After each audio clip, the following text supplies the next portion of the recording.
We thank the World Bank Group vice presidents who are here with us this afternoon. And we thank you for the very lively presentation we just heard. We once again express our gratitude and appreciation to World Bank Group for your continuing and steadfast support for Fiji. We value that partnership very much, not only for the financing that it provides, but for the depth of analysis, as we have heard today, policy advice, and long-term engagement that supports our development journey. We thought we were doing well until your presentation, madam. Well,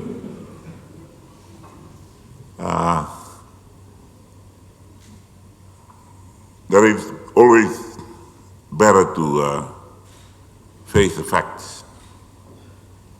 We accept the facts, as we were told today. Your support has been particularly important during periods of hardship, reforms and recovery, including helping Fiji in the post-COVID-19 period to rebuild and also to protect vulnerable households and restoring fiscal stability. The bank's engagement across health, tourism diversification, climate resilience, renewable energy, connectivity, and agriculture demonstrate a strong alignment with our national priorities. We thank you very much for listening to us over the years and coming up with workable solutions to the various problems we have. The partnership is firmly aligned with Fiji's Vision 2050, our commitment to sustained and inclusive growth, quality job creation, as we've just heard, and the transition to high income status. We also saw the graphs today, very sobering.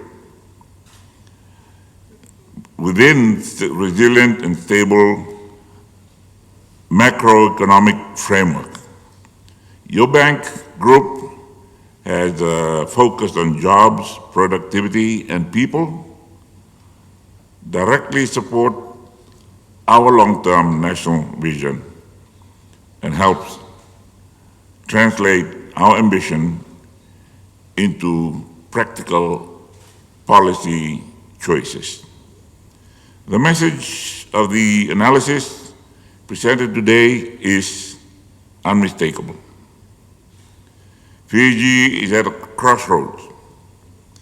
If we are serious about becoming a high-income country in 2050, then we must decisively raise and sustain our growth performance.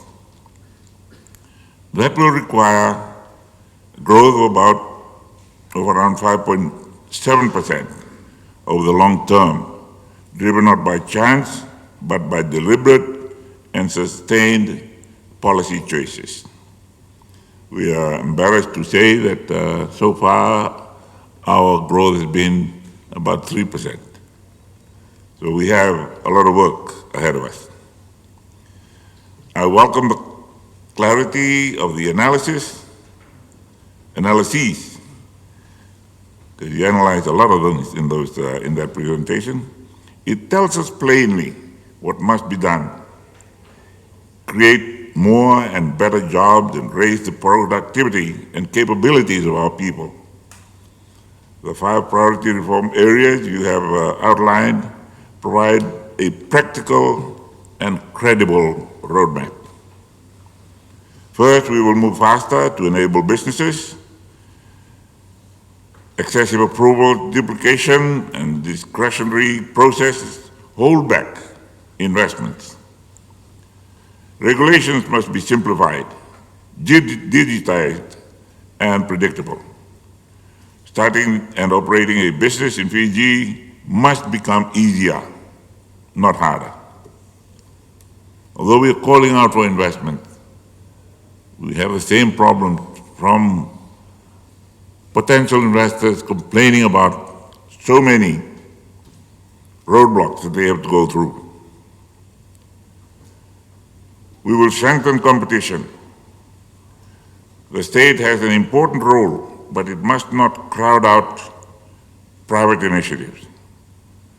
We will review the state footprint in focused public resources where they deliver the greatest value for citizens while ensuring pricing and protection for the vulnerable. And third, we must reverse the decline in foreign direct investment, FDI, faster border clearances, lower trade costs, and clearer investment rules. And they are not optional, they are essential if Fiji is to compete globally. We will pursue reforms that make Fiji an attractive and reliable place to invest. And we will invest decisively in people. Youth unemployment, skills mismatches, and the growing burden of non-communicable diseases are binding economic constraints and must be confronted head-on. Our health, education, and skills systems must work together to separate Fijians for productive private sector jobs.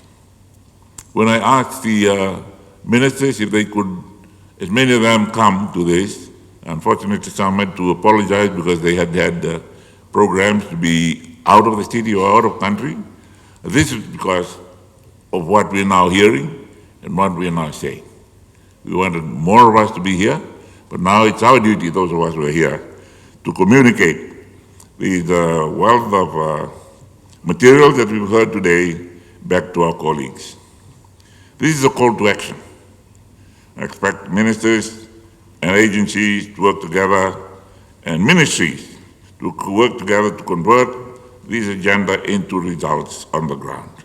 Results that create jobs, that raise incomes, that deliver on the promise of Vision 2050. With continued support of the World Bank Group, our priority now is execution. Analysis must give now the lead for the implementation. We must implement. These recommendations will be translated into a sequenced, time-bound reform and investment program with clear accountability for delivery. And I'm looking around, I'm seeing that my ministers are nodding, whether they are trying to stay awake or agreeing. I'm sure we all agree that we will strive to not let you down. World Bank Group, we will do what we have to do. Now,